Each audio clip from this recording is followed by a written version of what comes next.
আল্লাহ তাআলার লাখ লাখ শুকরিয়া,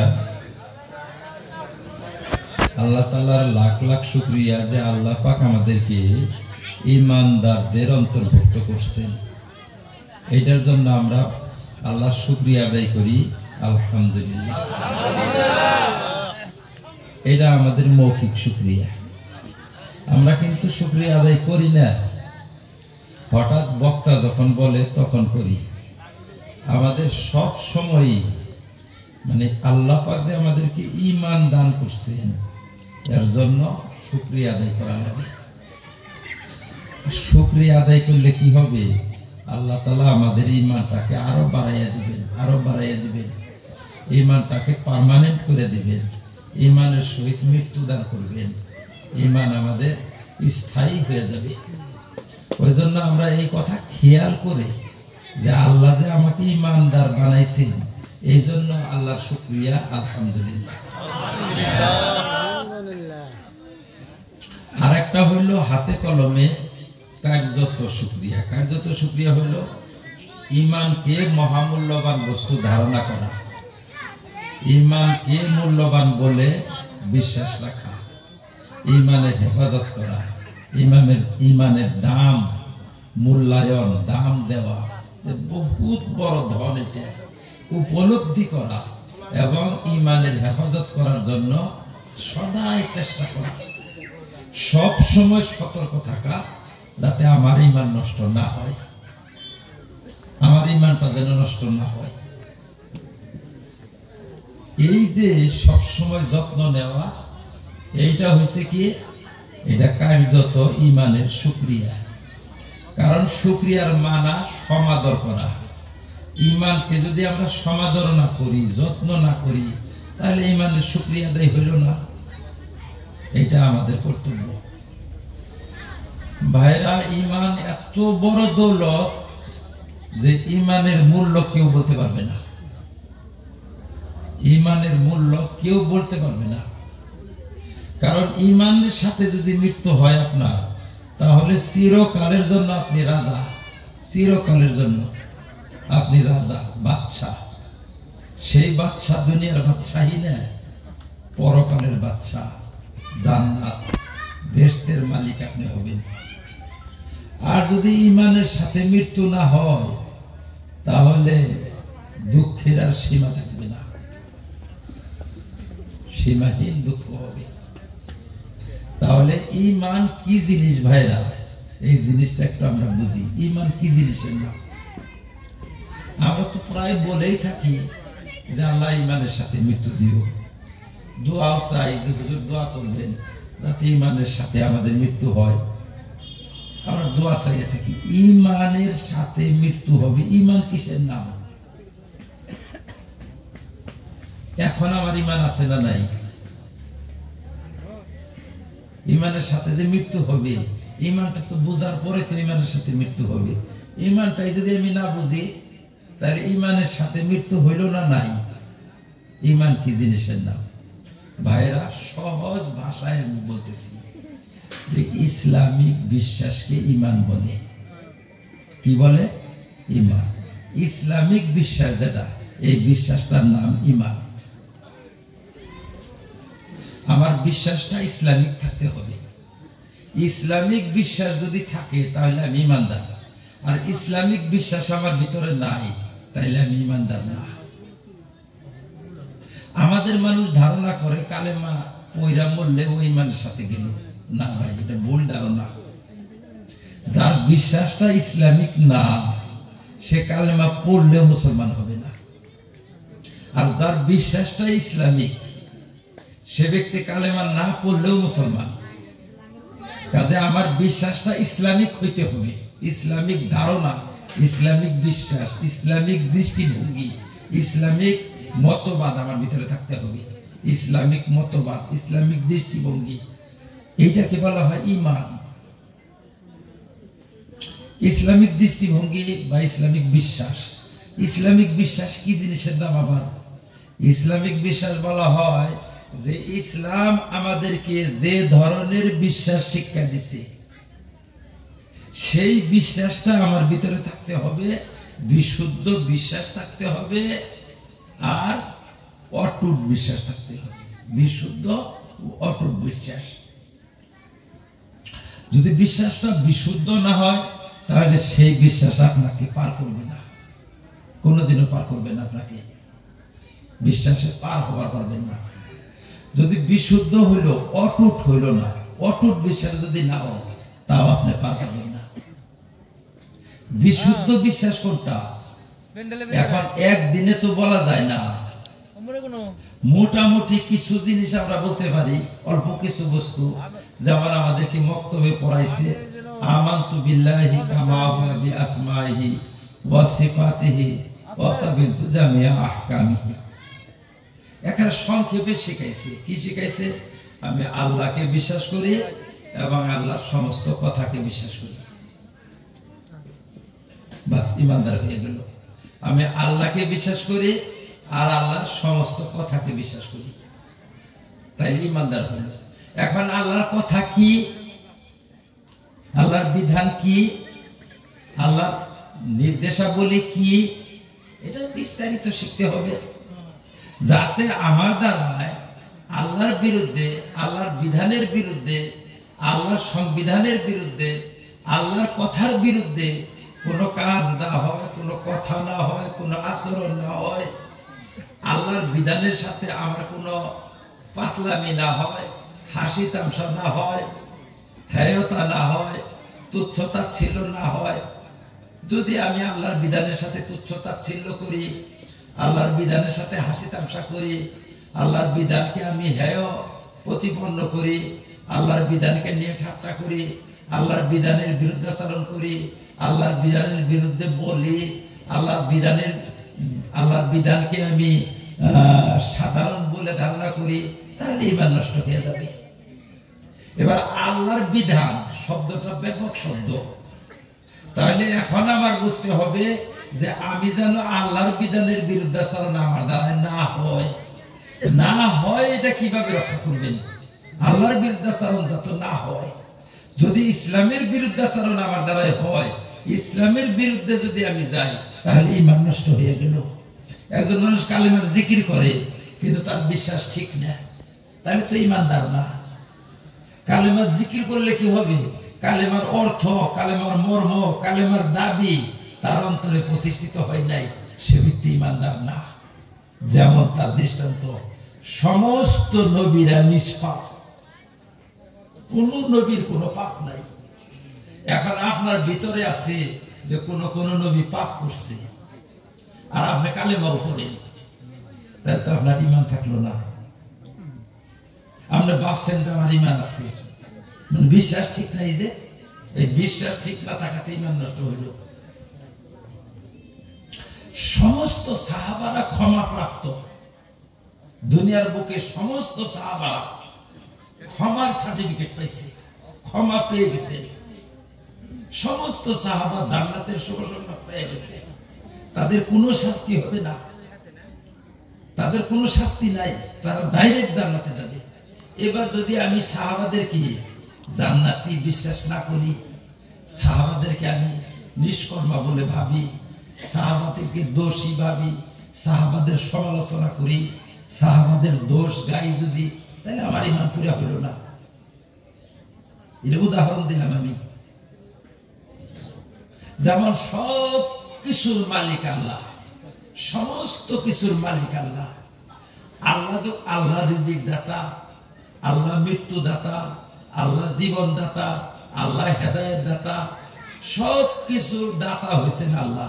এখন যদি আমি বলি যে না, আল্লাহ রিজিক দেয় না, আল্লাহ রিজিক দাতা না, আল্লাহ হেদায়েত দাতা না, আল্লাহ সম্মানের মালিক না, তাহলে আমার ঈমান নষ্ট হয়ে গেল।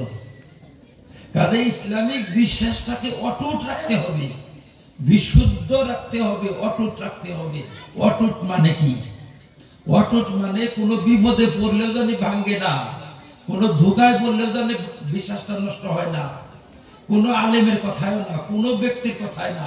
কোনো মানুষ যদি আমাদের সামনে ইসলামে আকীদা বিরোধী কথা বলে তাহলে তারে বর্জন করতে হবে, তাকে বর্জন করো, ছেড়ে দাও না। এই ইসলামিক আকীদা বিরোধী কথা বলে, যেমন আলিমুল গায়ব একমাত্র আল্লাহ, আলিমুল গায়ব একমাত্র আল্লাহ, আল্লাহ ছাড়া কিন্তু আলিমুল গায়ব আর নাই।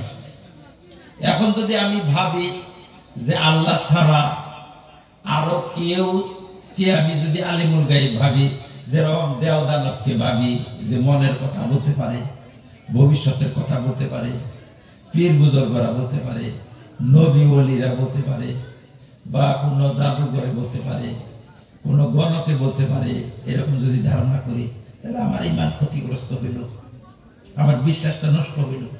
বিশ্বাস কি থাকা লাগছিল যে একমাত্র আল্লাহ আলিমুল গায়ব, আল্লাহ ছাড়া আর আলিমুল গায়ব কেউ নাই। কিন্তু আমার এই বিশ্বাসটা নষ্ট হলো কোন দিন? একদিন গণক আইছে, আইহারে কয়ে গেল যে তোমার এই এই বিপদ আছে সামনে, আর ওই বিপদটা ওই তারিখ মতো হইল আমার। এখন আমার বউ কয়, দেখছ মানুষে কয় যে গণকরা আগামী কথা জানে না, না জানলে কি মুখে কয়ে গেল, ওই যে দেবা কইছিল হাই তুই লইসকে কইছিল না, বিপদের কথা কয় নাই, এই যে হইছে এটা ধোঁকা। এই ধোঁকায় যদি ঈমান নষ্ট হয়ে গেল তাইলে ঈমান অটুট না, এটা ভঙ্গুর ঈমান। এই যে মেয়েটাই যে বললো যে মানুষে বলে গণকরা জানে না, জানে গো, আমার যে কুলার তলে টেহা আছে এটা কেরা কই দিছে গুলার গণকরে? গণকে এই কইলো মা আপনার কুলার তলে টেহা আছে, আপনার কনকে আছে টেহা নাই, আপনার কুলার তলে টেহা আছে, এই যে কয়ে দিল, এই যে কয়ে দিল যে এটা হলো ধোঁকা, এটা হলো প্রবঞ্চনা, এটা হলো বিপদ, এটা হলো একটা পরীক্ষা। এমন পরীক্ষার সামনে পড়ে গেলাম আমি, এখন দেখা যাবে ঈমান টিকে কিনা। এখন যদি আপনার স্ত্রী কয় জানে গো, ওরা গণকরা জানে, আমরা বিয়া টুটে গেল, বিয়া টুটে গেল, কারণ ও তো কাফের, আমরা মুসলমান, কাফেরের মুসলমানের সাথে বিয়া থাকে না, বিয়া টুটে গেল, ঈমান নষ্ট করলো। এইটা অটুট ঈমান না। ও যদি 100 বারও বলে যে তোমার কুলার তলেতে আছে আর আসলেও আছে, আমি বিশ্বাস করব না। বলে আছে যে, বলে আছে, নয় বদমাসে দেখছে, না হলে বদমাসে কেউ কইছে, না হলে বদমাস অনুমান করে কইছে, আর অনুমানটা মিলা গেছে, কারণ অনুমান করার সময় মিলে। অন্ধ মানুষে ঢেল দেয়, আমের গায়ে লাগে, তাহলে মানুষ চোখে দেখে, আরে বাবা চোখে দেখে না, আমদা গুন্দা ঢেল দিচ্ছে, আমের গায়ে লেগে গেছে, হঠাৎ লেগে গেছে। কাজে ও অনুমানের উপরে একটা কথা কইছে, কারণ মেয়েরা পয়সা কোনে কোনে রাখে, কোথায় কোথায় পয়সা রাখে, একটা আইডিয়া আছে। এই আইডিয়া হিসেবে কইছে যে কুলার তলে আছে টেহা, আর কুলার তলে আপনার বউ রেখে ছিল টাকাটা, আর কই হারাই দিল, তাইলে এখন ঈমানটা নষ্ট করে দিল। কাজে বিশ্বাসটা অটুট এবং বিশুদ্ধ বিশ্বাস যারা ইসলামিক, এই বিশ্বাসটার নাম হয়েছে ঈমান। বিশ্বাসটা অটুট থাকতে হবে, অটুট বিশ্বাস। যদি অটুট বিশ্বাস না থাকে তাহলে আপনি ঈমানদার না। ঈমানদার, ঈমানদার যে আমরা বলি, কালেমা পয়রা যদি কেউ মরে সে ঈমানের সাথে যায় না। ঈমানের সাথে যায় কে? যার বিশ্বাসটা সঠিক, অটুট বিশ্বাস নিয়ে গেল, ইসলামিক বিশ্বাস নিয়ে গেল, সে ব্যক্তি ঈমানের সাথে গেল। ইসলামিক বিশ্বাস কোন কোন জায়গায় রাখা লাগবে? যেমন আল্লাহ থেকে আরম্ভ করে আমানতু বিল্লাহি ওয়া মালাইকাতিহি ওয়া কুতুবিহি ওয়া রুসুলিহি, বহুত বিশ্বাসের কথা আছে মৌলিক। তো আমরা মৌলিক কথাগুলো জানি, সবগুলো জানি না। হঠাৎ যদি নতুন একটা কথা আসলো তাহলে সাথে সাথে আলেমের সাথে যোগাযোগ করবেন, সাথে সাথে আলেমের সাথে যোগাযোগ করবেন। যেমন নতুন কথা কোনটা? হঠাৎ একদিন এমন একটা কথা বললো একজন লোক, এরকম একটা কথা বললো যে কথাটা আমি কোনোদিন শুনি নাই, এখন তো আমি বিশ্বাস করবার পারি না, এরকম কথা বললো। যেমন বললো যে একটা নবী আইছে গো অমুক জায়গায়, নবী আইছে, কোনদিন তো শুনি নাই নবী আসার কথা, নবী আসতে পারে নাকি? তাহলে তাড়াতাড়ি আলেমের কাছে জিজ্ঞেস করা লাগবে যে এটা হচ্ছে কইতাছে নবী এসে, তাহলে আলেমে বুঝাবে আপনাকে যে না না না না নবী আসতে পারে না, সাবধান, নবী তো আসা শেষ হয়ে গেছে। আল্লাহর রাসূল আমাদের প্রিয় নবী সাল্লাল্লাহু আলাইহি সাল্লাম সর্বশেষ নবী, তারপরে নতুন কোন নবী আর আসবে না। এটা ধোঁকা, এটা ধোঁকা। এরকম যদি হঠাৎ কোনো কথা শোনা যায়, আপনি তো কথা শুনেন নাই, তো সব কথা তো আপনারা শুনেন নাই, হঠাৎ নতুন কথা শুনলে সাথে সাথে আলেমের সাথে যোগাযোগ করতে হবে। আলেমের সাথে যোগাযোগ করে আপনার বিশ্বাসটা ঠিক করে নিতে হবে, সঙ্গে সঙ্গে ঠিক করে নিলেন। এটা ইমানের হেফাজত, সব সময় ইমানের হেফাজত করতে হবে। ইসলামী কোন একটা আল্লাহর কোন বিধানের সাথে উপহাস করলে, ঠাট্টা করলে, বা কোনো হেয়তা বা হেয় প্রতিপন্ন করলে, বিরুদ্ধাচরণ করলে, উল্টা বললে ইমান নষ্ট হয়ে যায়। কালেমার জিকিরও করতেছে, কালেমার জিকিরও করে, কালেমার জিকির করলে কি হবে? কালেমার অর্থটা যে তার ভিতরে নাই, কাজে ও ইমানদার না। লা ইলাহা ইল্লাল্লাহ, লা ইলাহা ইল্লাল্লাহ জিকির করে, আবার জিকির করতে করতে বলে যে আল্লাহর রাসূল একদিন ভুল করছেন। যদি এই কথা বলে, কালেমার জিকির করে, আবার কয় যে আল্লাহর রাসূল একদিন ভুল করছে, তাহলে ওর ঈমান নাই, ওর ঈমান নাই। আল্লাহর রাসূলের ভুল ধরতেছে। আল্লাহর রাসূলকে যদি কেউ ভুল ধরে, হযরত মুসা আলাইহিস সালাম কি ভুল করছেন, অমুক নবী ভুল করছেন, তমুক নবী ভুল করছেন, তাহলে ঈমান তার নাই, ঈমান নষ্ট হয়ে গেছে না। তার মানে ঈমান নাই মানে কি? ঈমান নাই মানে যে কাফের তা না, কারণ ঈমান না থাকাটা আরো আবার শ্রেণী আছে। মানে যেরকম আমাদের যে গাছগুলা থাকে, গাছের একটা জায়গায় ভাঙিয়া হারাই দিলেন, একটা ডাল ভাঙলেন, গাছটা মরলো না, আর একটা ডাল ভাঙলেন, গাছটা মরলো না, আর একটা ডাল ভাঙলেন, গাছটা মরলো না, গাছের ক্ষতি তো হইল, ক্ষতি হইতেছে না? নাই, ক্ষতি হইতেছে। এটা ঈমানের ক্ষতি হয়। আবার এমন জায়গায় ভাঙলেন ডাল একটা, যে গাছটাই মরে গেল না, তাইলে এখন বাঁধতে বাঁধতে কোন সুম্বান মরেই যাবো একবারে। ওই জন্য এইটা বুঝে আলেমরা যে ঈমানের মধ্যে যে ঈমানের যত শাখা প্রশাখা আছে, কোন একটা শাখা নষ্ট হইলে পুরো ঈমানটাই নষ্ট হয়। আবার কোন কোন শাখা নষ্ট হইলে ঈমান কমজোর হয়, একবারে নষ্ট হয় না। কারণ ঈমানের শাখা, মূল শাখা যদি নষ্ট হইলো, তাহলে ঈমানটাই শেষ। যেমন একটা গাছ আছে, ওই গাছের গোড়াটা কেটে দিল, তাহলে গাছ থাকবো? গাছ থাকবো না। পাতা ছিঁড়লো, তার ছোট একটা ডাল ভাঙলো, আর একটা ডাল ভাঙলো, আর একটা ডাল ভাঙলো, গাছটা দুর্বল হইতেছে। ঠিক ওই রকম ঈমানের অনেক শাখা প্রশাখা আছে, কাজে ঈমান বিরোধী কথা বললেই মানুষটা কাফের হইয়া যায় না, কিন্তু কাফের হইয়া যাওয়ার সম্ভাবনা আছে। কারণ কিরকম শাখা ভাঙছে, যদি বড় শাখা ভাঙে তাহলে তো ঈমানই নষ্ট হয়ে যাবে। এইটা আমরা আমাদেরকে এত সংক্ষেপে বুঝাবার পারি না। সংক্ষেপে আমাদের এইটা ঠিক রাখতে হবে যে আমার জন্য ঈমানের কোন একটা শাখা, ঈমানের কোন একটা পাতা বা শাখা পল্লবের উপরে জানি আমি আঘাত হানি না, তাহলে আমার ঈমান নষ্ট হয়ে যাবে। কোন সময় একবারে নষ্ট হইতে পারে, একবারে নষ্ট না হইলে ওই ঈমানটা কমজোর হয়ে যাবে, দুর্বল হয়ে যাবে। কাজে এইটা চিন্তা করে সবসময় চলা, এইটার নাম হইল শুকরিয়া। এই শুকরিয়া যদি আমরা করি, তাহলে আল্লাহ পাক আমাদেরকে ঈমানের সাথে মৃত্যু দান করবে। সবসময় চিন্তা করে চলতে হবে। যেরকম দেখেন, আপনারা শুনছেন, একজন মানুষ বললো, এই নামাজ পড়ে কি লাভ রে? দেখছেন নামাজ পড়ে কি লাভ হয় রে? নামাজ পড়ে কেরা ধনী হয়েছে রে? রোজা থেকে কেরা সুখী হয়েছে? রোজা থেকে কেরা ধনী হয়েছে? রোজা থেকে কার বিল্ডিং উঠছে? এরকম কথা যদি কেউ বলে, তাহলে তার ঈমান নষ্ট হবে, ঈমান নষ্ট হয়ে যাবে। এরকম কথা বলা যাবে না। বহুত কথা আছে যেগুলা কথা ঈমান নষ্ট হয়ে যায়। কাজে এগুলা কথা কোন সময় বলা যাবে না। আমি শুধুমাত্র উদাহরণের জন্য বললাম যে আমাদের ঈমানটা কত দামি, কত দামি। শুনে, ঈমানের সাথে যদি কোনো মানুষ মৃত্যুবরণ করতে পারে, তাহলে সে ব্যক্তি জান্নাতের মালিক হবে। ঈমানের সাথে মৃত্যুবরণ করতে পারলে জান্নাতের মালিক হবে। প্রশ্ন যে আমল কি লাগবে? নামাজ, রোজা, হজ, যাকাত, আমল এগুলা কি লাগবে? না, লাগবে না। মানুষ ভুল ধারণা করে, মানুষে ভাবে যে ঈমানের সাথে মৃত্যু হইলে জান্নাত পাওয়া যাবে, তার মানে নামাজ রোজা হজ যাকাত কইরা গেলে জান্নাত পাওয়া যাবে, এটা ভুল ধারণা। ঈমানের সাথে মৃত্যু হইলে সে জান্নাত পাবে। একদিনও যদি নামাজ না পড়ে, একদিনও যদি কোনো আমল না করে, তাও সে ব্যক্তি জান্নাত পাবে। অনেক মানুষে পাইছে। একজন মানুষ আসলো, আসার পরে কালেমা পড়লো, কালেমা পড়ার পরে মানুষটা মারা গেল। উজু করবার পারে নাই, নামাজও পড়বার পারে নাই, হজ যাকাত কিছুই করা নাই, এই মানুষটা জান্নাতি। বুঝাইছে কথা?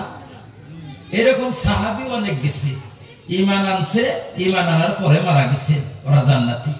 আজকেও যদি কোনো মানুষ ঈমান আনলো, ঈমান আনার পর কোনো আমল করে নাই, বিশুদ্ধ বিশ্বাসটা অর্জন করছে, এক বাক্যে সে ব্যক্তি বলছে যে আমি আল্লাহকে বিশ্বাস করি এবং আল্লাহর সমস্ত বিধানকে বিশ্বাস করি, অন্তর দিয়া বলছে, মহব্বতের সাথে বলছে, প্রেমের সাথে, ভালোবাসার সাথে বলছে, বলার পরে মানুষটা বলল, এই মানুষটা সোজা জান্নাতে যাবে। তাহলে বোঝা গেল যে জান্নাত লাভ করার জন্য কোনো আমল লাগে না, ঈমানটা লাগে, ঈমান লাগে। কাজে ঈমানটাই হলো জান্নাতের সার্টিফিকেট, জান্নাতের এনআরসি কার্ড, জান্নাতের এনআরসি যেটা নাগরিক পত্র হলো এই ঈমান। ঈমান আপনার হাতে আছে, তাহলে আপনি জান্নাতের মালিক। ঈমান আপনার ঠিক নাই, আপনি জান্নাতের মালিক না। ক্লিয়ার হয়েছে তো? ঈমান অত দামি। এখন প্রশ্ন হলো যে আমল হইছে ঈমানের আইন কানুন। আমাদের দেশে আমরা বাস করি না, আমাদের দেশে একটা নাগরিক পত্র লাগে, দেশে থাকার জন্য লাগে না? নাগরিক পত্র ছাড়া থাকতে পারবেন? আমাদের এই নাগরিক পত্র থাকা লাগবে। নাগরিক পত্র হইছে ঈমান, জান্নাতের নাগরিক পত্রটা ঈমান। এবার দেশের আইন আছে না? আছে না নাই? এবার দেশের আইন যদি অমান্য করেন, তাতে কি নাগরিকত্ব কাটা যাবে? কাটা যাবে না।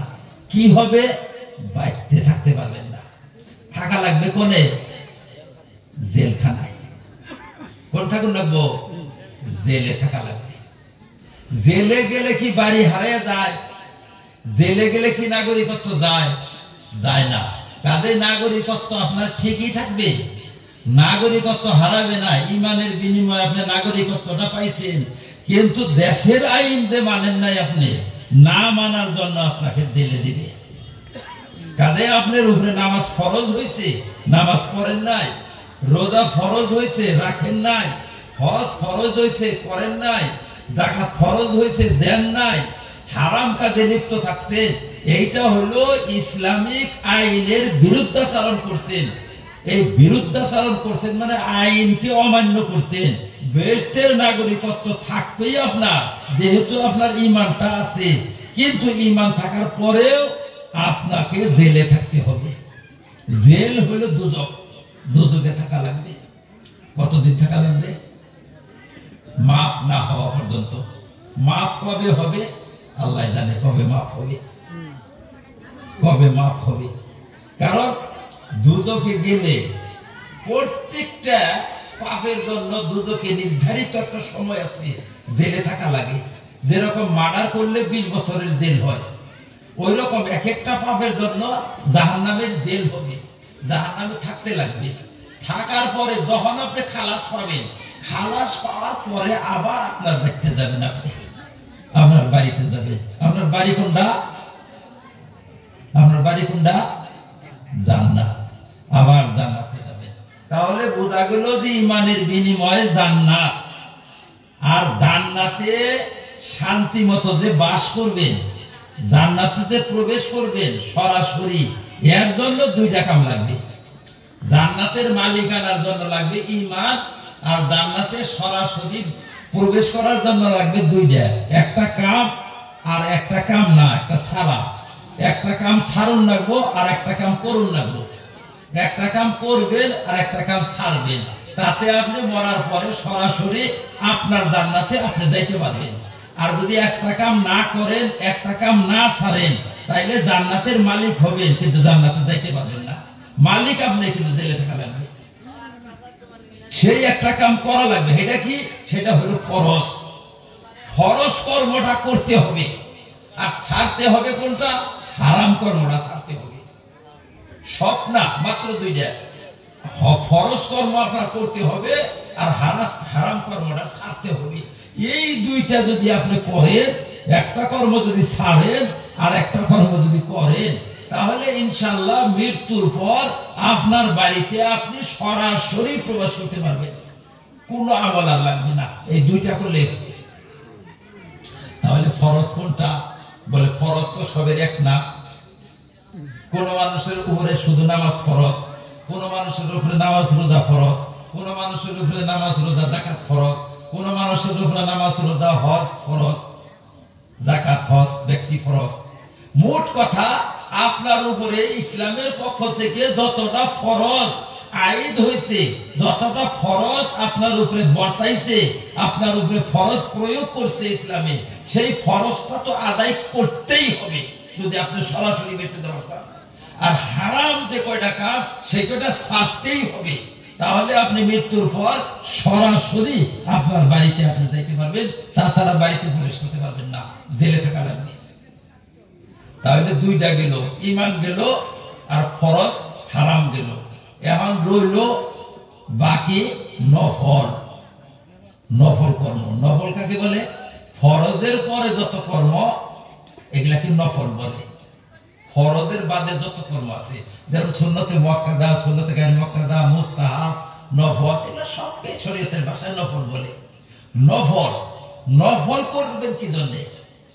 নফল কি জন্য করবেন? বেহেশতে যাওয়ার জন্য নফল লাগে না, বেহেশতে যাওয়ার জন্য ফরজ লাগে। আর বেহেশতের মালিকানার জন্য ঈমান লাগে, বেহেশতে যাওয়ার জন্য নফল লাগবে না। কি জন্য নফলকে কি করবেন তাইলে?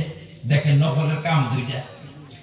একটা কাম হইল যে ফরজ নামাজ আপনার বাই করছে, বাই করার পরে দেখা গেল যে এটা গ্রহণযোগ্য না। আরে গ্রহণযোগ্য না ভাই কি তাইলে? এটা তো একটু খাওয়া খাওয়া দেখা যায়, টুটা ফাটা দেখা যায়, পাতলা পাতলি দেখা যায়, তাইলে আপনার নফলদের তালি মারবে, নফলদের ক্ষতিটা কি করবে? পূরণ করবে, আপনার ফরজটা চলমান করে দিবে। যেরকম পেন্টিং করলো, গিটিস লাগাইলো, পুটিং করলো, রং দিল, বার্নিশ করলো, এখন চালু হয়ে গেল, গ্রহণযোগ্য হয়ে গেল ফরজ। এই এক কাম। আর একটা কাম কি? আর একটা কাম হইল যে জান্নাতের মালিকানা পাইলেন ঈমানের বিনিময়, আর জান্নাতে প্রবেশ অধিকার পাইলেন ফরজের বিনিময়। জান্নাতে যে বিরাট বিরাট উন্নত পর্যায়ের নিয়ামত আছে, বহুত উন্নত মর্যাদা, উন্নত পর্যায়ের নিয়ামত আছে। এই জান্নাতের বড় বড় উন্নতি লাভ হয় নফলের জরিয়াতে। যেমন একজন মানুষ এনআরসি কার্ড দ্বারা নাগরিকত্ব পায়, আর দেশের আইন কানুন মাইনা চললে শান্তি মতো ঘরে থাকতে পারে। আর অধিক অর্হতা অর্জন করলে তাহলে সে ব্যক্তি বড় চাকরি পায়, বড় বিল্ডিং টিল্ডিংয়ের মালিক হয়। এগুলো হলো নফল বলে। কাজে তাইলে ইসলামের তিনটা, একটা হলো ঈমান। ঈমান যদি ঠিক না থাকে সব বরবাদ, ঈমান ঠিক না থাকলে সব বরবাদ। ঈমান ঠিক থাকার পরে ফরজের নম্বর। কাজে ভাইরা জীবনে জানি ফরজ বাকি থাকে না, ফরজ বাকি থাকলে বিপদ। ফরজ যদি জীবনে বাদ পড়ছে কিছু, ওগুলাকে আপনারা আদায় করবার চেষ্টা করবেন। তারপরে বাদে গেল নফল। নফল ফরজের পরে যত বেশি পারেন ভালো, কিন্তু ফরজ বাদ দিয়ে যদি নফল করেন তাহলে ঠকবেন আপনারা। যেরকম আমাদের মানুষ নফলের পিছনে পড়ে, কিরকম পড়ে? এই যে সবে মেরাজের রোজা রাখা লাগবে, সবে মেরাজের নামাজ, সবে বরাতের নামাজ, সবে কদরের নামাজ, ইশরাক, চাষ, তাওয়াবিন। আরে ভাই ফরজের খবর নাই, এগুলা নিয়ে পাগল হইছো না? তোমার ফরজ আগে পুরা করো, তারপরে এগুলা। মাইসে ইশরাক পরে তুমি 2 রাকাত ফজরের ফরজ পড়ো, মাইসে চাষ পরে তুমি ফরজ, তুমি যোহরের ফরজ পড়ো, মাইসে আওয়াবিন পরে তুমি যোহর আসরের ফরজ পড়ো, মাইসে কি করে তাহাজ্জুদ পরে তুমি এশার ফরজ পড়ো। এটা করা হলো তুমি। মাইসে সবে বরাত পরে তুমি উমরি কায়দা পড়ো, মাইসে সবে কদর পরে তুমি জীবনের কায়দা পড়ো, মাইসে সবে বরাতে রোজা রাখে তুমি রমজানের কাজা করো। ওইসে কি তোমার ফরজ আদায় হইছে? বলে ওই নাই। তাহলে নফলের মধ্যে গেছো কেন তুমি? নফল নিষেধ না, নফল তো ভালো, কিন্তু কম্পালসারিটা তো ফরজ। ফরজটা আদায় করার পরে নফল করো, তাতে ভালো হবে। আজকে আমার জিজ্ঞাসা করছে যে হুজুর আজকে কি আমল করে লাগবো? আমি কই যে কে আজকে আমার কি আমার করলো, আজকে সবে মেরাজ, আজকে সবে মেরাজ। ইসলামের সবে মেরাজ নাই, ভুয়া কথা এগুলা, কোন সবে মেরাজ ইসলামে নাই। সবে মেরাজের নামে নামাজ পড়াও বিদআত, সবে মেরাজ পালন করাও বিদআত, সবে মেরাজের রোজা রাখাও বিদআত, সবে মেরাজ হিসাবে কোনো খানা খাওয়া বিদআত, সবে মেরাজ হিসাবে যে কোনো ইবাদত করবেন বিদআত। কে রে বিদআত করবার জন্য যাবেন? হ্যাঁ, ফরজ নামাজের খবর নাই, সবে মেরাজ নিয়ে পাগল হয়েছেন। বলে কিতাবে যে লেখছে বলে ভুয়া লেখছে, এগুলা মিথ্যা কথা লেখছে, ভুয়া কথা এগুলা। ইসলামের সবে মেরাজ নাই। কাজেই ভাইরা, তাহলে এখন তিনটা, ঈমান, ফরজ, নফল। বাদ বাকি যত ইবাদত আমরা করি সব নফল, সব নফল। এগুলা নফল যত করবেন তত আপনার উন্নতি হবে, তত আপনার বেশি জান্নাতের মধ্যে আপনার উন্নতি হবে। কাজেই ভাইরা, আমি বেশি লম্বা কথা বলবো না, এই তিনটা আমার কথা, আমার তিনটাই কথা। একটা কথা হইল যে ঈমানের ইবাদত আমরা সবসময় করব, তাহলে আমরা কামিয়াব হব। 2 নম্বর, যদি জান্নাতে শান্তিতে থাকবার চাই, ডাইরেক্ট যদি জান্নাতে যাবার চাই, তাহলে কিন্তু ফরজ আর হারাম এই দুইটা গুরুত্ব দিতে হবে। তারপরে জান্নাতে যদি উচ্চ মর্যাদা অর্জন করবার চাই, তাহলে তার জন্য আপনি যত বেশি নফল আদায় করতে পারেন তত আপনার ভালো। এই তিনটা কাজ করবেন, হয়ে যাবে ইনশাআল্লাহ। তরতিব হিসাবে করবেন, মন চাহিদা, মনে চাইলেও আর আরম্ভ করলেন একটা, এটা হবে না। যেমন আমার এক বন্ধু ফোন করছে, যাকে সবে মেরাজের কি কি আমল হুজুর করে দেন। আরে সবে মেরাজ পালন করাটাই বিদআত। কে রে সবে মেরাজ আছে? সবে মেরাজ নামে কিছু নাই ইসলামে। ইসলামে নতুন নতুন আমল বানাবার দরকার নাই, কোন নতুন আমল বানাবেন না। যেটি আছে ওইটাই যথেষ্ট, যেটি আছে ওইটাই যথেষ্ট, নতুন বানাবার দরকার নাই। নতুন বানাইলে আল্লাহ খুব নারাজ হয়। আল্লাহ রাসূল সাল্লাল্লাহু আলাইহি ওয়াসাল্লাম বলেন, কুল্লু বিদআতিন দালালা ওয়া কুল্লু দালালাতিন ফিন্নার। প্রত্যেকটা বিদআত গোমরাহি, আর প্রত্যেকটা বিদআতের ঠাই জাহান্নাম। বিদআত কাকে বলে? বিদআত বলা হয় যেটা ইবাদত না সেটা ইবাদতের সাথে মিক্স করা, এটাকে বিদআত বলে। যেটা ইবাদত না সেটাকে ইবাদতের সাথে মিক্স করাকে বিদআত বলে। এটা পাপ না, কিন্তু কামটা কিন্তু পাপ না। ইবাদতে ইবাদত না এইরকম জিনিসকে ইবাদতের মধ্যে আনা, যোগ করাটাকে বিদআত বলা হয়। বিদআত পাপের চেয়েও খারাপ। পাপ যে খারাপ, তার চেয়ে বিদআত খারাপ। কিরকম খারাপ আমরা তো বুঝবেন না। যেমন একজন মানুষ কবর জিয়ারত করতেছে, কবর জিয়ারত করা সুন্নত। এখন কবর জিয়ারত করবার যাই আপনি বললেন যে আমার মা মারা গেছে, 40 দিন এক নাগারে কবর জিয়ারত করবো আমি, তাহলে এক নাগারে করা এটাও বিদআত, 40 দিন এটাও বিদআত। তাইলে সুন্নতের মধ্যে দুইটা বিদআত আনলেন আপনি, দুইটা বিদআত ঢুকাইলেন। আপনার সুন্নতও বরবাদ, সব বরবাদ। এখন কবরস্থানে যাইতেছেন, পাপ হইতেছে, আইতেছেন, পাপ হইতেছে, কবরের সামনে দাঁড়াই থাকতেছেন, পাপ হইতেছে, মোনাজাত করতেছেন, পাপ হইতেছে। কারণ পাপ আপনি বানাইছেন। পাপ কি মুখে বানাইলেন? তার বাস্তব উদাহরণ দিলে বুঝে আসবে। আপনার এখানে 1 বস্তা চেনি আছে, একবারে করকরা চেনি, মোটা চেনি তো বেশি মিঠা, বেশি মিঠা না, একবারে করকরা মোটা চেনি আছে 1 বস্তা, এই মাথা সমান 1 বস্তা চেনি আছে। চেনি তো দামি জিনিস। আর এমবারে আবার 1 বস্তা আপনি বালু কিনে আনছেন, করকরা বালু। একবারে এই করকরা বালু দেখলে তো বিল্ডিং বানায়, করকরা বালু কিনে এনেছেন 1 বস্তা। তাহলে এইটাও দামি জিনিস, এওটা দামি জিনিস, এওটা ভালো জিনিস, এওটা ভালো জিনিস, খারাপ কিন্তু একটাও না। এক রাইতে 1 চুর আইলো, আয়া হেরা 5 কেজি 2 কেজি বালু চুরি করে নিয়ে গেল। ও পাপ করলো না? পাপ করলো। আপনি কিনে আনছেন কত দূরে থেকে, ও চুরি করে নিয়ে গেল 2 কেজি। আর আরেক চুর আইলো 1 কেজি বা আধা কেজি চেনি চুরি করে নিয়ে গেল, এও পাপ করলো। আরেকজন আইয়া চুরি করলো না, ও করলো কি যে গৃহস্থর এটারও মুখ খোলা, ওইটারও মুখ খোলা, আর বদমাশরা পাইলেই চুরি করবে। কাজে 2টাকে 1 বস্তায় রাইখা চাহিদা ভালো করে বাঁধা থুয়ে দিল, 1 বস্তায় থুইয়া ভালো করে মুখটা বাঁধা থুয়ে গেল। তাইলে ওই যে আধা কেজি চেনি চুরি করলো, ওইলো পাপ করছে, আর বালু চুরি করছে, ও পাপ করছে। আর একখানে করে যে বাঁধা থুয়ে গেল, ও বিদআত করছে। এটার একটা বিদআত। চেনির সাথে বালু মিশাইলো, এটারে বিদআত কয়। এ পাপ করে নাই, বিদআত করছে। গৃহস্থ ওই চোরের উপরে বেশি বাধা হবে, যে চেনি চুরি করছে, বালু চুরি করছে, ওর উপরে বেশি নারাজ হবে। যে চুরি চেনি চুরি করছে, ওর তো বেশি নারাজ হবে না? 2 বস্তা একখানে জাহি দেয়া কেন মিশাইয়া ভালো করে যে মুখ খাবার দিয়ে গেছে, ওর উপরে বেশি নারাজ হবে? কার উপরে বেশি নারাজ হবে? হ্যাঁ, তাইলে এ তো ভালো করছে, উপকার করছে। এই যে যেগুলা ভণ্ড পীর, যে ভণ্ড পীর, অজ্ঞ পীর, অজ্ঞ সুফি, অজ্ঞ সাধক, অজ্ঞ আগে, এরা এগুলা করে মানে 2টা একখানে করে ভালো করে বাঁধে, বান্ধা ছুঁয়ে দিল, জাহিদে একখানে করে বান্ধা ছুঁয়ে দিল, যাতে কেউ চুরি চুরি করবার না পারে। এইবারে বিদাত। বিদাত না এত জঘন্য, এত জঘন্য। কে জঘন্য? 5000 মানুষ বইছে, 50 জনের কাছে দিয়া দিচ্ছেন, দাও চেনি দাও, দই দিয়া ভাত লইছে, দই দিয়া চেনি দিয়া দিয়া গেছে। প্রত্যেক কাতারে মানুষ নামছে দিবার দিকে দিয়া যাইতেছে। এদিক থেকে মানুষ ডাকা ডাকে, এই কি দাও, এই কি দাও, চেনি দেই, কি দেই, এবার চেনি দেই, ভালো আজকাল চেনি। গড়গড় করে কে বলে? গড়গড় করে দেই, ভালো দামি চেনি দিকে, এই জন্য গড়গড় করে খাও। দেয়া আপনি 5000 মানুষের দিয়া দিলেন, ওরা থু থু থু থু আরম্ভ করে দিল। বিনা বিনা না ভাত খাওয়া যাবে, না দই খাওয়া যাবে, বিনাশ একবারে থু থু থু উঠে চলে যায়। এদেরকে বারবার বলি, এরা কথাই শুনে না, এটা দিয়েই আছে খালি। বলে কি হয়েছে তোমার? বলি এত ভালো চেনি দিছি, করকরা চেনি, না খাওয়া যায় না, এগুলা কি হয়েছে? ওহো, বিদাত করছি।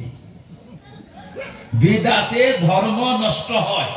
এই বিদাতের জন্য চেনি সর্বনাশ হয়ে গেছে। চেনি সর্বনাশ। এখন আপনি বলবেন যে চেনি আর বালু এক জায়গায় থইলে দোষ কি? কি দোষ? এক জায়গায় থইলে 2টাই তো চকচকা, 2টাই তো করকরা, 2টাই তো ছোট ছোট দেখা যায়। কি দোষ? কোন দোষ তো নাই। যে জীবনে চেনি আর বালু মুখে দেয় নাই, বালু আর চেনি যে ব্যক্তি আলাদা আলাদা চিনে না, সে তো এই কথাই বলবো, এই কথাই বলবে যে কি দোষ আছে 2টা একখানে করলে, করছে একখানে তাই কি হয়েছে, তাই দিয়ে দেও না এমনি। কিন্তু যে ব্যক্তি বালুর স্বাদও জানে, চেনির স্বাদও জানে, 2টার ভূমিকা জানে, 2টার প্রতিক্রিয়া সবকিছু জানে, ও কিন্তু মাইনা নেবে না যে কি দোষ হয়েছে। ও বলবে যে শালা যদি চুরি করতো 5 কেজি, তাও তো এত ক্ষতি হইতো না।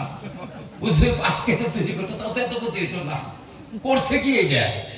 কয় না আমি চুরি করবো, আমি তো ভালো কাম করছি। এই যে ভালো কাম, এইটা ভালো কাম, এইটাকে বলা হয় বিদাত। কারণ আমরা বুঝি না যে 40-এ দোষ কি হইলো, 40 করাতে দোষ হইলো, খবর জিয়ারত করা সুন্নাত, 40 বিদাত, 40-এ কি দোষ হইলো? আরে বাবা কি দোষ হইলো? বালু মিশাইছো তুমি চেনির মধ্যে, 40 হয়েছে বালু আর খবর জিয়ারত হয়েছে চেনি, 2টাকে একখানে করছো, শেষ, তোমার বরবাদ, বরবাদ হয়ে গেছে। গা বুঝাইছে কথা? এইটাকে বিদাত বলা হয়। আল্লাহ রাসূল সাল্লাল্লাহু আলাইহি ওয়াসাল্লাম আলোচনা করবেন, আপনি আলোচনা করেন, হুজুরের জন্ম বৃত্তান্ত আলোচনা করেন, হুজুরের জীবনী আলোচনা করেন, হুজুরের মৃত্যুর আলোচনা করেন, সবকিছু করেন, কিন্তু হঠাৎ করে আপনি দাঁড়াই গেলেন। গা দাঁড়াও, মাকাম কা, হ্যাঁ, ইজ্জত কা মাকাম হয়, উঠনা জরুরি হয়, উঠলেন, বালু মিশাইলেন, একটা করকরা বালু মিশাইয়া বাইন্দা ফেললেন বস্তাটা, আপনার গুলা করে দিলেন, আপনার সভা সব গুলা হয়ে গেছে।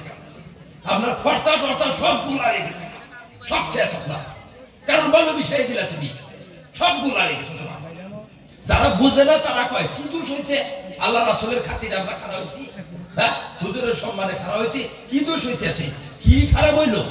কারণ যারা বালু চিনে না তারাই তো বোঝে কি খারাপ হইলো, কি দোষ হইলো। ওরা তো চিনে না তো বালু, বালু আর চেনি আলাদা ভাবে চিনে না। যারা চিনে তারা বলবে যে গুলা করে দিছো তুমি, তোমার সব ইবাদত ভুলা হয়ে গেছে, মিশাইছো যে মিশাইতে নষ্ট হয়ে গেছে। গা ভাইরা, এই যে আলেম ওলামারা বলে যে বিদআত করা যাবে না, শিরিক করা যাবে না, কুফর করা যাবে না, ইসলামের বিরুদ্ধাচরণ করা যাবে না, যারা জিনিসগুলা বুঝে তারা তো খুব গুরুত্ব দেয়।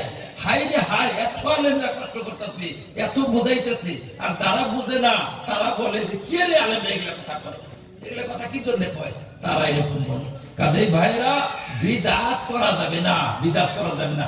আপনি আজকে নামাজ পড়েন, নামাজ পড়বেন নেকি হবে, রোজা রাখবেন নেকি হবে, দরুদ পড়বেন নেকি হবে, আল্লাহ আল্লাহ করবেন, সব নেকি, মানুষকে খাওয়াবেন নেকি হবে। কিন্তু আপনি নামাজ পড়লেন সবে মেরাজের নামে, রোজা রাখলেন সবে মেরাজের নামে, খানা খাওয়াইলেন সবে মেরাজের নামে, দাওয়াত করলেন সবে মেরাজের নামে, ব্যক্তির বিদআত হয়ে গেল, সব গুলাই গেল সবে মেরাজের নামে। তুমি এমনি খিলাও, সব পাইতা তুমি, যেমন আপনি তালেব ইলম খিলাবেন, মুন্সিগনারে খিলাবেন, মানুষের খাওয়াবেন, যেদিন ইচ্ছা সেদিন খাওয়াও, আল্লাহর রাস্তে খাওয়াও, আল্লাহর হস্তে বলে কে রে খাওয়াই দেন আমাকে, বলে আল্লাহর হস্তে খাওয়াইছি, আল্লাহর হস্তে খাওয়াইছি। তা আপনি বলে যে না 3 দিনের দিন খাওয়াবো, 10 দিনের দিন, 40 দিনের দিন, বৎসরে, বা আমরা মা যেদিন মরছে সেদিন খিলামো, যে বারে মরছে বা যে তারিখে মরছে সেই তারিখে খিলামো, অথবা বাবা মরছে যে তারিখে সেই তারিখে খিলামো, বাবার দিকে খিলামো।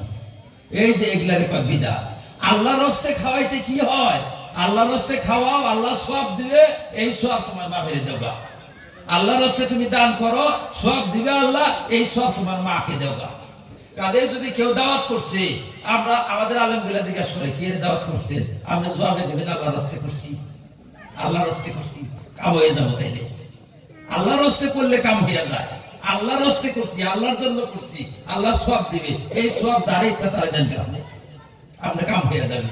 আর আমরা কথা না বাবা মরছে তো এই তারিখ মতো বাবা মরছে, এই জন্য দাওয়াত করছি, এই বাবু মিশিয়ে দিলেন, শ্রেণীর মধ্যে বাবু মিশিয়ে দিলেন, গেল সব গেল, সব গুল্লা গেল। কি জন্য আপনারা করেন বিদাত? কি জন্য করা লাগে? আল্লাহর হস্তে দিলে কি হয়? একদিন আমি এক প্রফেসর দাওয়াত করছে, আমাকে একজন প্রফেসর দিনের শিক্ষিত মানুষ, আমার সাথে আরো 2-3 জন গেছে। যাওয়ার পরে উনি ইত্যাদি আনতেছে, আইনা আইনা দেয় 3 জন মানুষ। আমরা একজনের কয় হুজুর একটু দোয়া করে দেন, উনি দৌড় দেয়, হেরা আমার হাতে ধরছে, কয় হুজুর আল্লাহর হস্তে দোয়া করবেন না। আমি দোয়ার জন্য দাওয়াত করি নাই, আল্লাহর জন্য দাওয়াত করছি। আমি দাওয়াত করছি আল্লাহর জন্য, আমি দোয়ার জন্য করি নাই। আমি বললাম এখনো আমি দোয়া করি, এখনো জীবন ভরা ওনার জন্য দোয়া করবো। হায় আল্লাহ, জেনারেল শিক্ষিত একজন মানুষ, কি ইখলাস, কি আল্লাহর ভালোবাসা, কি রকম ইখলাস। দোয়া করবো হাতে ধরে ফেলাই দিছি যে হুজুর আল্লাহর রাসূল দোয়া করবেন না, আমি দোয়ার জন্য খিলাই না, আমি আল্লাহর জন্য খেলেছি। আল্লাহ যা দেয় আমার যথেষ্ট, আপনার দোয়াটা আমার লাগবে না। ইখলাস সারা বছরই বলি, এই যে বলতাছি আজকে 20 বছর হয়ে যায় বলি, ও মানুষটা এখন আছে, নবজ্যোতি কলেজের প্রফেসর আছে এখনো, এই প্রশংসা করেই থাকি। ভাইরে, একটা জেনারেল শিক্ষিত মানুষ, কত ইখলাস। আমি যা খিলাইতেছি একমাত্র আল্লাহর জন্য খিলাইতেছি। আপনি আল্লাহর জন্য খিলাইতে কি হয়? আপনার আল্লাহর জন্য খিলা, রোজা মধ্যে খিলান, তাও আল্লাহর জন্য খিলাবার পারেন না। হ্যাঁ, আল্লাহর জন্য খিলান, আল্লাহ আপনার নেকি দিবে। আর এই নেকি আপনি যারা ইচ্ছা তারা দেন গা, হাতে ধরছে দৌড় দেয়, হুজুর দোয়া জানি করেন না, আমি দোয়া আমার লাগে না, আমার দোয়া আল্লাহর জন্য আমি খাওয়াইতেছি। এই যে আল্লাহর জন্য যে আমি করি, এইটা আপনারা শিখে, আল্লাহর জন্য যা কিছু করি আল্লাহর জন্য, আল্লাহর জন্য। এটা তো সুন্নাত। বিদাত তো জীবনে হবে না। বিদাত হবে কেন? বিদাতে যান কেন? কেউ যান যে বাবা মরছে এই জন্য, মা মরছে এই জন্য, পীর সাহেব এই জন্য, পীর সাহেব আজকে ডেট, আজকে আমার দাদা পীর মরছিল এই জন্য, আমার নিজের পীর মারা গেছে এই জন্য। এগুলা কিসের আবার, কিসের উরুস?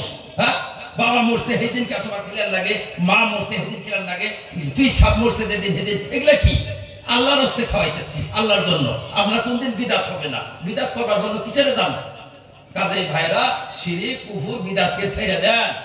আর যদি আমাদের ভিতরে কোন আলেমে ভুল পথে নিয়ে যাবার নিগা নয়, নিয়ে যাবার যদি নয়, সে যদি আমার পীর থাকে, আমার আমির থাকে, আমার উস্তাদ থাকে, যখন সব আলেমরা বলতেছে যে তোমার পীর বিপথে চলছে, তখন পীরের মহব্বত থাকবে, কিন্তু পীরের বর্জন করতে হবে।